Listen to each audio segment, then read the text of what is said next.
Olá, pessoal. Hoje nós vamos falar sobre grãos orgânicos em Caçapava do Sul.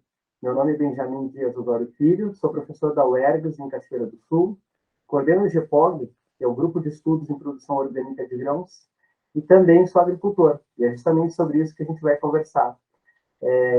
Juntamente com a minha família, a gente possui uma propriedade em Caçapava do Sul, chamada Chalé do Seival.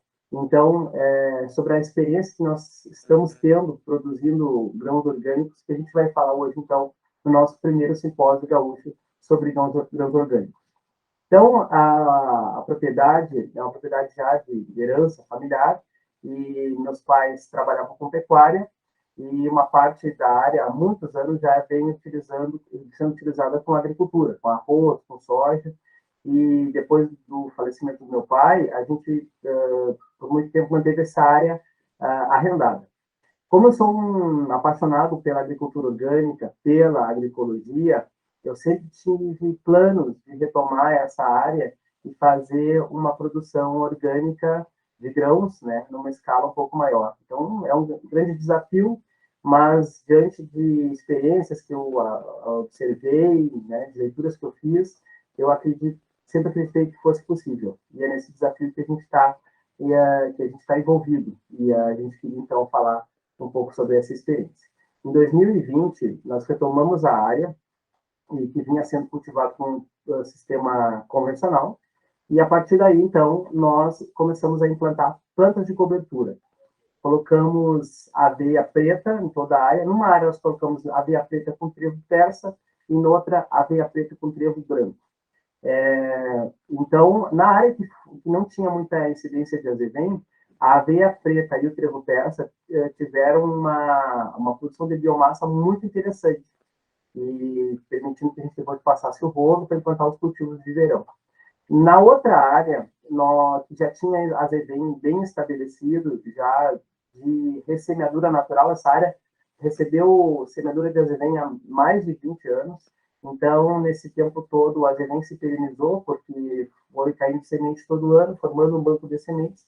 E quando nós fomos implantar a aveia e o trevo branco, o azevém já estava verdeando a área, né, como mostra essa foto aí. E acontece o seguinte: o azevém é muito alelopático, muito agressivo, e o azevém acabou dominando essa área, deixou a aveia e o trevo branco para trás. Então, o azevém tomou conta, e em um primeiro momento isso foi um pouco assustador, porque o azevém é bastante alelopático, e eu tinha um pouco de medo, né, do azevém para fazer o plantio direto orgânico, que era o nosso objetivo. Nós pensamos primeiro em aveia com leguminosas, porque a nossa ideia era colocar milho, feijão e talvez uma soja. Só que como o azevém se estabeleceu muito, muito fortemente, nós então começamos a pensar justamente em colocar soja, porque se colocasse milho, né, uma graminha sobre outra graminha, ia ter muita deficiência de nitrogênio também. Eu acredito que bastante efeito alopático. Então, aí que surgiu a ideia da gente cultivar soja orgânica, e também nesse momento que entrou a Guebana, né, a empresa do Paraná, que comercializa grãos orgânicos, que tem nos dado uma grande assessoria, uma parceria muito interessante, né, tanto técnica quanto até mesmo a questão toda da comercialização e certificação. Bom, esse que o azevém se mostrou uma excelente planta de cobertura, para nossa surpresa, formou uma cama, uma palhada muito interessante para você passar o rolo faca, e já de saída a gente já encontrou um momento bem interessante de passar o rolo faca, que é quando o azevém está mudando de cor, do verde para o dourado, ali na maturação, o rebrote é mínimo. Se a gente faz a rolagem um pouco antes, aí tem muito rebrote. Então, a azevém se mostrou uma planta muito interessante, e, mais uma vez, uma prova, né, das bases da agroecologia, em que a gente pegou uma planta espontânea, que na verdade estava espontânea na área, e em vez da gente ficar combatendo ela, a gente se aliou a ela, e ela tem sido, na verdade, a nossa grande planta de cobertura. Em questão de adubação, nós estamos fazendo adubação com cama de aviário, porque é o que tem apresentado o custo mais interessante para nós, né? Porque nosso problema principalmente é fósforo, e às vezes algumas áreas com potássio mais baixo. Então, a cama de aviário tem sido o que tem tornado viável a adubação, né? O detalhe é que ela, em Caçapava, ela acaba saindo um custo mais elevado do que talvez outras regiões, porque Caçapava não é uma região produtora de aves, né? Então, a gente tem que trazer da região de Lajeado, da região de Encantado, então encarece bastante, mas mesmo assim ainda, com a alta dos fertilizantes, a cama de aviária tem sido mais viável. Bom, nas implantações das áreas de verão, tanto no primeiro ano quanto no segundo ano, nós sempre inoculamos as sementes, né? A soja nós inoculamos com Bradyrhizobia, Azospirillum, Tricoderma, o milho com Azospirillum e Tricoderma, e o feijão com o Rhizóbio Proxy, né? Específico para feijão, obviamente, Azospirillum e Tricoderma. No primeiro ano, nós usamos uma semeadora que já tinha na propriedade, uma semeadora de hidráulica bastante leve, né? E ela não conseguiu fazer um bom trabalho para cortar a palha, já que era uma biomassa bem considerável, e colocar a semente ali no suco. Então, a gente já precisou trocar de semeadora para fazer essa primeira safra, e aí com uma semeadora mais robusta, nós conseguimos, de fato, fazer um bom corte da palha, e a semeadura foi viabilizada, né? No entanto, dependendo da umidade do solo, o azevenho ele tende a entrar no sulco, a palha do azevenho entra no sulco, que é um processo que a gente conhece como envelopamento, e nesse caso ficam bolsas de ar, e a semente muitas vezes não consegue germinar uniformemente, então, e emergir. Então, no primeiro ano, a gente teve problemas com stand inicial de plantas, né? Teve bastante falhas. Algumas áreas a gente teve que fazer ressemeadura, né, na soja. E, bom, naquele primeiro ano, nós tivemos ataques de lagarta, ataques de percevejo. O controle que nós fizemos foi realizado com insumos biológicos comerciais. E, no caso, a gente sempre fez um monitoramento, né, com pano de batida, e para as lagartas da soja, nós controlamos com Bacillus thuringiensis, só que nós precisamos utilizar duas cepas, duas variações de Bacillus thuringiensis, né, porque uma delas não pegava a Spodoptera, e só a lagarta da soja, a Urticária e a falsa medideira. Então, a gente teve que fazer uma mistura, né? Então, a primeira aplicação foi com um produto, controlou um tipo de lagarta, a segunda foi com outro, e aí a terceira foi uma mistura.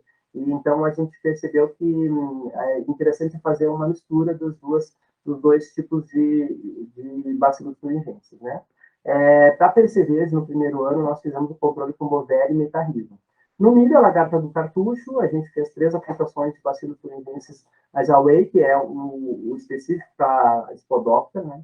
E para feijão, naquele primeiro ano, a gente não fez nenhum tipo de controle, porque não teve problema de pragas, né, de certos pragas. O que teve foi problema de virose, né? Bom, então as lavouras estavam indo razoavelmente bem, o feijão com esse problema de virose, que a gente demorou a perceber, né, que era virose. No caso do milho, a gente teve uma falta de nitrogênio, né, porque a cama de aviário, a quantidade que a gente colocou não alcançou a demanda de nitrogênio, e as leguminosas implantadas no inverno também não foram suficientes. É um grande desafio para nós ainda o milho, por causa dessa questão do nitrogênio. E as leguminosas, a gente tem que achar um momento de colocar elas, de semear, né, talvez por uma sobressemeadura, antes do azevenho, porque depois que o azevenho começa a se estabelecer, ele compete muito e deixa as outras plantas para trás. Mas a gente pensa muito em continuar com o trevo persa e colocar uma ervilhaca peluda. Bom, no caso da soja, então, ela se adaptou muito bem ao nosso sistema de cultivo orgânico.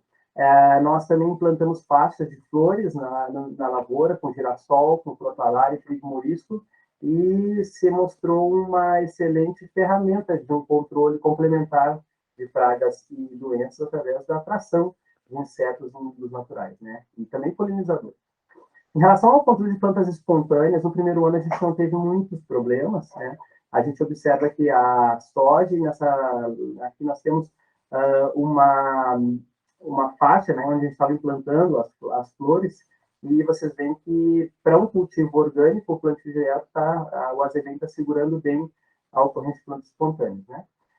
Então, esse primeiro ano foi uma grande experiência, né? Nós tivemos aí uma produção boa, né? De soja, de feijão, de milho, mas principalmente soja, né? Feijão a gente teve problemas, como a gente já falou, mas a soja produziu em torno de 40 sacas por hectare, que nos deixou muito motivados, né? Com o primeiro ano, né? Uma experiência nova. Então, a gente resolveu continuar na safra 2021-22. Inclusive, aumentamos um pouco a área. Claro, essa primeira safra, os produtos não foram comercializados como orgânico, né? Porque para ter a certificação é necessário, no mínimo, um ano sem aplicação de defensivos químicos ou fertilizantes solúveis. Mas a safra 2021-2022, a nossa meta era comercializar como orgânico, né? Aqui a gente observa aí o meu cunhado fazendo uma aplicação de cama de aviário, já no azevém estabelecido, né? O azevém, então, virou nosso amigo, nossa fonte de cobertura importante. Para resolver a questão do envelopamento, nesse segundo ano, nós utilizamos mais um disco de corte, né? Então, colocamos um disco liso na frente e um corrugado atrás, e isso resolveu muito a questão do envelopamento. O estabelecimento foi muito diferente, muito melhor, né? E em relação às variedades, nós utilizamos a variedade DRS 511, tanto no primeiro quanto no segundo ano, porque é uma variedade muito interessante, bastante produtiva, e tem uma característica interessante que é a resistência à ferrugem, que diminui a necessidade de aplicação de biofungicidas, né? E no caso usamos também a DRS 525, que é uma variedade de ciclo precoce. Bom, então, tudo estava indo muito bem nesse segundo ano, né? Tudo estabelecido, indo muito bem. Só que em dezembro, né, começou a estiagem, que depois se tornou uma seca que assolou o nosso estado, né? Então, a gente já começou a observar alguns problemas, né? Como demorou para fechar as entrelinhas, né, da soja, e o azevém, principalmente em áreas onde tinha menos biomassa, começou então a surgir capins, né, na área. E outra coisa bastante interessante, né, não positiva, mas interessante, é que lá naquele primeiro ano, quando nós colocamos o trevo branco, por mais que o azevém tenha dominado, algumas áreas o trevo branco permaneceu e foi formando reboleiras. E quando começou a faltar umidade, o trevo branco competiu com a soja por umidade e acabou que morreram os pés de soja dessas reboleiras. E mais tarde, depois, o trevo branco senesceu e ficou essas manchas no meio da lavoura sem nada, né? E aí a seca seguiu muito forte, né?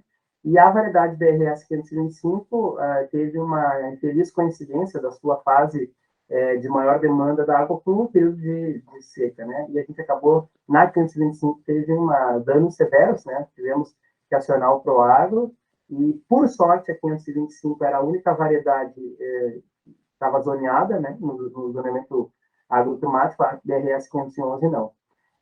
Ainda estamos na ferveia com o Proagro em relação a essa área. Em relação a milho, nós usamos a variedade Agri 330, que é um milho boliviano, né, chamado de boliviano, só que nem vale a pena comentar, porque em função da seca nós não conseguimos sucesso com o milho.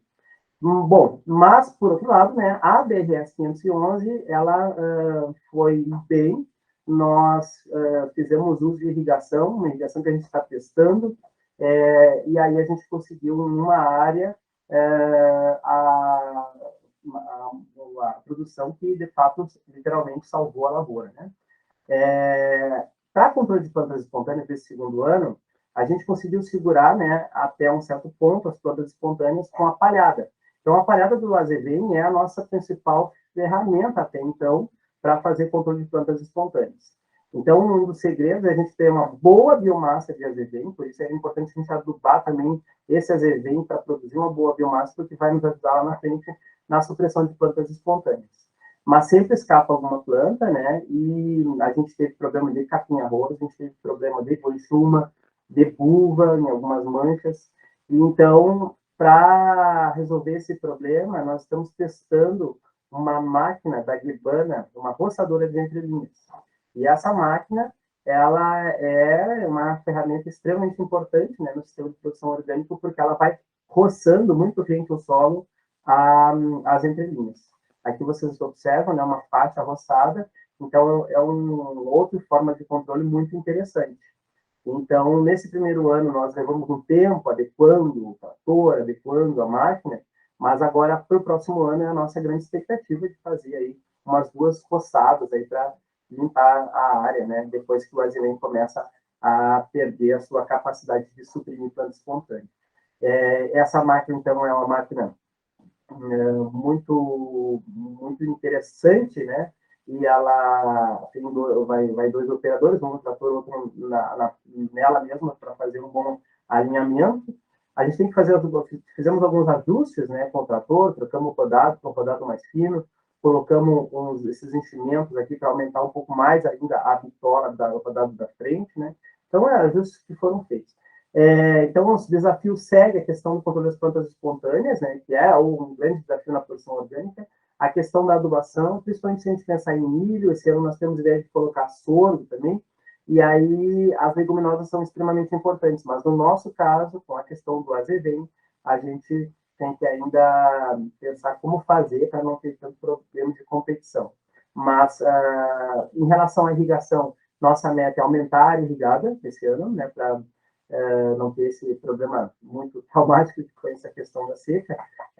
Nós estamos testando uma irrigação por sulcos e a questão muito forte, né, que eu nunca imaginei que fosse ser tão problemática, é a questão dos animais daninhos.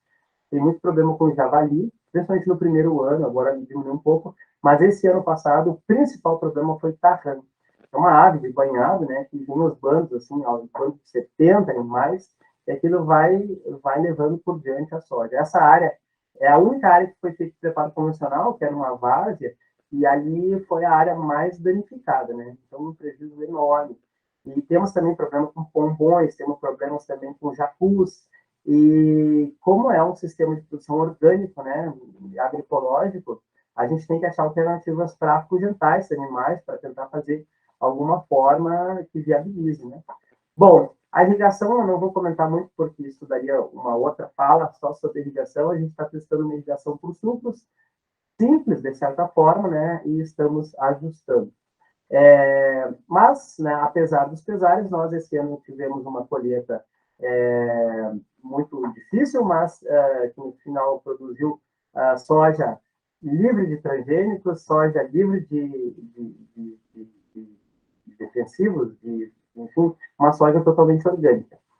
Aqui a gente viu uma foto da colheita, que foi bem difícil, por causa sempre chovendo, né? Aqui os testes mostrando, nós fizemos um teste para provar que não havia contaminação com transgênicos, porque, como no passado foi cultivado com transgênicos, quando estava arrendado, né, sempre escapa alguma planta, mas por sorte já não temos mais isso. Aqui é uma foto da visita da certificadora, e agora, nas últimas semanas, a gente recebeu aí o nosso certificado de conformidade orgânica, que nos deixou muito felizes, muito motivados, apesar das dificuldades da última safra. Queremos aí fazer uma safra 2022-2023 aí bastante produtiva, e eu espero que na próxima ocasião a gente possa estar falando coisas boas dessa safra aí. Agradeço a atenção de todos, pessoal, e me coloco à disposição para conversarmos melhor no nosso debate.